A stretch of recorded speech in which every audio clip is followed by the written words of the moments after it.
Hello, my name is Jessica Rodriguez, and this is my library visit reflection.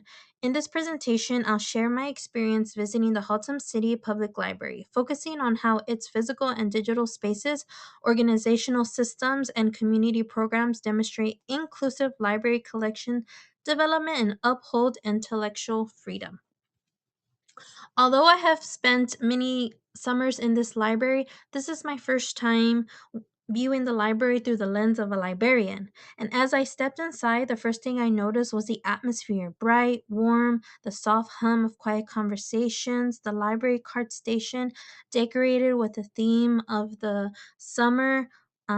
Bold fonts felt playful and inviting. The sensory rich welcome reduces intimidation for new patrons, aligning with Dell and NATO's emphasis on removing barriers to youth engagement. The space immediately communicated, "You belong here." The library maintains an active digital presence through both the Haltom City website and its Facebook page, where posts include event reminders, photos, and community updates. The digital space feels clean and uncluttered, with calming blues and whites that mirror the physical library's aesthetics. Ting notes that digital discoverability is essential for equitable access to diverse literature. By using multiple platforms, the library ensures patrons can find information in the format that works best for them. The library also offers a pamphlet with online resources.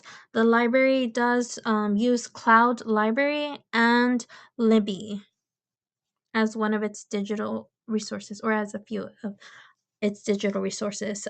It also annually makes a calendar for those summer programs, and the only thing I've noticed that has changed is the theme, but the layout of it is the same, and I love it because it builds consistency, and so you know what to expect year after year, except the programs do change, and at the end of the summer, they do have a really big summer bash where the community is invited to get prizes and have a really good family time. The entrance is very appealing to me. As soon as I walked in, I knew this summer it was going to be about dinosaurs, as well as they have a huge printout of the library calendar of events, which is visually vibrant. The color coded blocks, bold icons, and clear labels when I viewed it in person.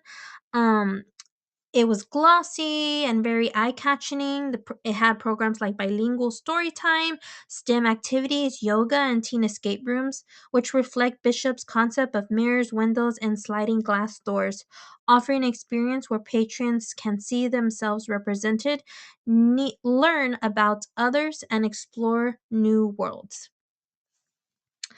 Um, and then we also have a library card application station that also includes voter registration material.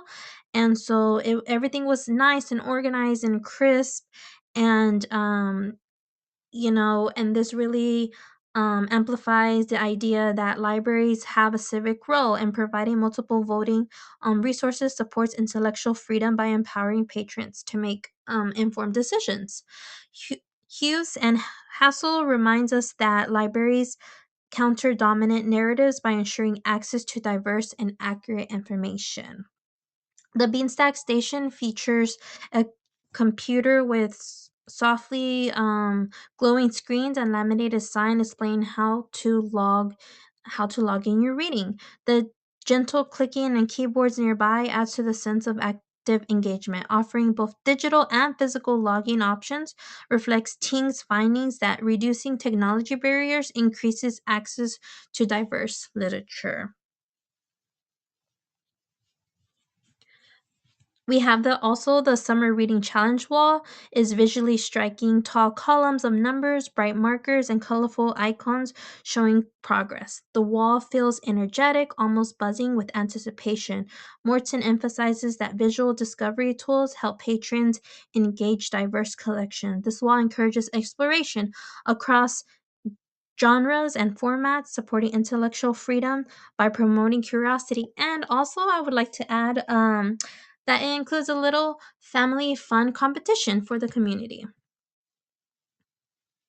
As I walked around the library, I noticed the soft clatter of baskets being picked up, the cool touch of the desk, the gentle rustle of pages being turned, the posted reading criteria encouraging patrons to explore genres that they may not typically choose. Romance, horror, graphic novels, culturally diverse titles aligning with Dell's and NATO's call for broad, inclusive reading experiences. As well, the library offers community resources. Displays are visual, dense, and colorful. Flyers with bold fonts, donation bins with texture surfaces, and brochures printed on thick paper. These tactile and visual elements make the resources feel accessible and inviting. Hughes Hassel argues that libraries support intellectual freedom by addressing inequities that limit access to information. Hotham City's resources offerings directly reflect this commitment. As we're walking through the reading depot, which is designed for babies to about first graders, is one of the most sensory rich areas in the library that I've noticed. Front facing book created a mosaic of colors and illustration. The shelves have a smooth, cool finish, an interactive wall featuring buttons and textures that invite touch. Bishop reminds us that children need both mirrors and windows, and these displays intentionally provide both. The makerspace We'll go on to the next. The makerspace smells faintly of craft materials such as glue, paper, and plastic. The tables have slightly rough textures from repeated use, and the color signage adds visual excitement. Subramium describes makerspaces as hybrid environments that expands intellectual freedom by giving patrons tools for exploration and self-expression. Haltom City's makerspace reflects this through upcycling workshops, do-it-yourself tutorials, and creative stations. And just a little story behind this picture as I was walking, it just brought back full circle memories of me. I would set my children in there while I would do some schoolwork, so it was a great opportunity. And was when I was working through my undergrad. So that was a little great feeling. And my kids are big now and don't no longer fit there, but good circle back for it. In addition, I did notice there was consistency throughout the library, and what you see here is basically what every section of every age group has. They have a cart, some visuals, labels, interactive activities for each individual age group. And here's the shelving and the displays that we talked about previously. Computer opportunities for the younger children, as well as the bins for kids.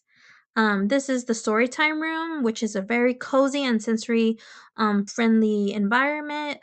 Soft carpet underfoot, bright posters on the walls, and the bins of pictured books creates a warm environment. The bilingual signage and weekly schedule demonstrates intentional inclusivity. Dell and NATO emphasize that linguistic representation is essential in youth services, and Haltom City's bilingual story directly reflects this. As we move along, we're going to the children's material, which is geared for ages second grade to about sixth grade. They also label this their tween section. So here's a little walkthrough about what's going on there. The children's shelves are organized using the modified BISEC system, which groups books by subject rather than the Dewey Decimal. This makes browsing intuitive. The labels are large, colorful, and easy to read. The shelves vary in height, making them accessible to younger children. Team notes that accessible organization systems increase engagement with diverse literature. Throughout the visit, again, there's continuation of educational posters are visually bold, bright reds, blues, and yellows printed on glossy paper that catches the light. These sensory-friendly visuals help young readers feel confident navigating the space and reinforces the library's role as an educational partner. We also see diverse picture books. I observe bilingual titles, Latinx characters, identity centered stories, and culturally rich narratives. The covers were very vibrant and textured, with raised letters on some titles. Hughes Hassel describes multicultural literature and counter storytelling, offering narratives that challenge dominant culture assumptions. These displays embody that purpose and reflect intentional, inclusive collection development.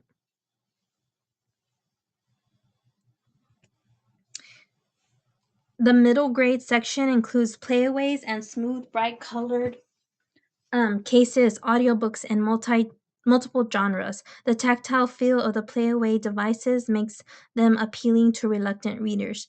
The library's digital collections are available through Cloud Library and Libby, offering ebooks and audiobooks with adjustable fonts, lighting, and audio speeds, all sensory friendly features that support accessibility.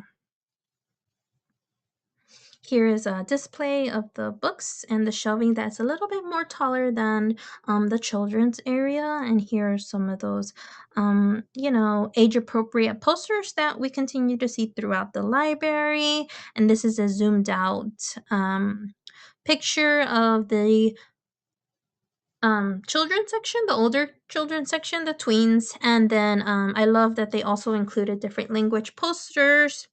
And now we're going to move on to the teen section area, which feels modern and relaxed. The soft seating, cool light tones, shelves organized by the modified bicycle system as well, makes browsing intuitive. Manga, graphic novels, fantasy, realistic fiction, and Lone Star titles provide teens with mirrors and windows. The space feels intentionally designed for comfort and autonomy.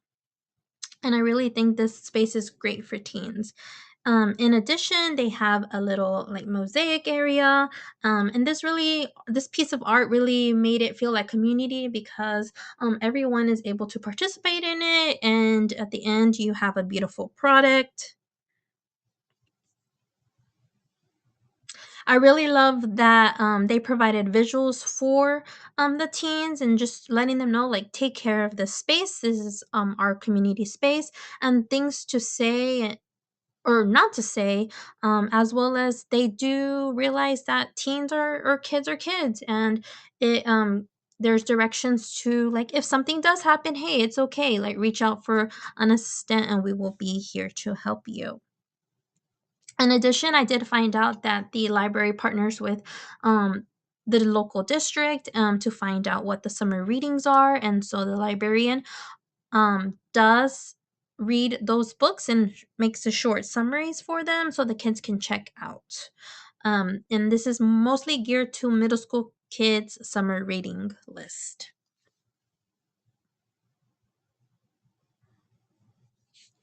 In addition, there is the manga and the Blu-ray DVDs, as well as video games that are available in the library. They're in that section, and a mix of displays. Here we will see.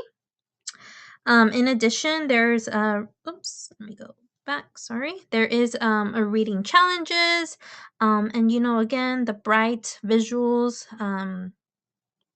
That Mortson states notes that structured discovery tools help patrons engage with diverse materials. These challenges make reading playful, accessible, and inclusive. The dinosaur voting station is visually whimsical. Dinosaurs, bright ballots, and tactile ballot box. The act of voting, even in a playful context, reinforces agencies and choice, key components of intellectual freedom. Here is a quiet space is dimmer than the rest of the library with soft lights and cushioned seats. The air feels still and the carpet muffles footsteps, providing calm environment supports neurodivergent patrons and aligns with inclusive design principles discussed by Ting. In addition, these boxes you can check out from the library, and they're like baking kits and different type of kits, seasonal baking kits, games that you're able to take home with your library card. In addition, the newspaper and large print section has a crisp, clean smell of fresh newspaper. The large print books have noticeably bigger fonts and thicker pages, making them easier to hold and read. This supports intellectual freedom by ensuring access to multiple viewpoints and formats. In this section, the Friends of the Library display features brochures printed on texture cardstock and donation forms with bold, easy to read fonts. Mortson notes that community partnership strengthens diverse collection by supporting funding and outreach. I thought this was really cool. It had a card catalog as well as by the restroom. There is a like a food pantry or necessities like such as toiletries. And then they have a partnership, which this year they are partnering the community. The library is partnering with Citizen Police Academy, and so any funds raised through the penny coins, um, not all, but some of the proceeds are being donated to that organization. And so in this, I would like to highlight that the homebound services displays includes soft touch brochures and a friendly photograph of the outreach library. The program ensures that patrons who cannot physically visit still have access to books, movies, and information. A powerful example of removing barriers to intellectual freedom. I also love that they provided posters for parents to see like 1,000 books before kindergarten and the importance of reading as well as family fun days. So opportunity to get in the library and spend time with your family. In conclusion, the Haltom City Public Library demonstrates a strong commitment to inclusive collection development and intellectual freedom. Through diverse materials, multilingual resources, modified BISAC organization, sensory friendly spaces, community support programs, and accessible digital tools like Cloud Library and Libby. The library creates an environment where every patron can explore, learn, and belong. Thank you for viewing my reflection. Concluding, here are my references that I've used to support this presentation. Thank you so much.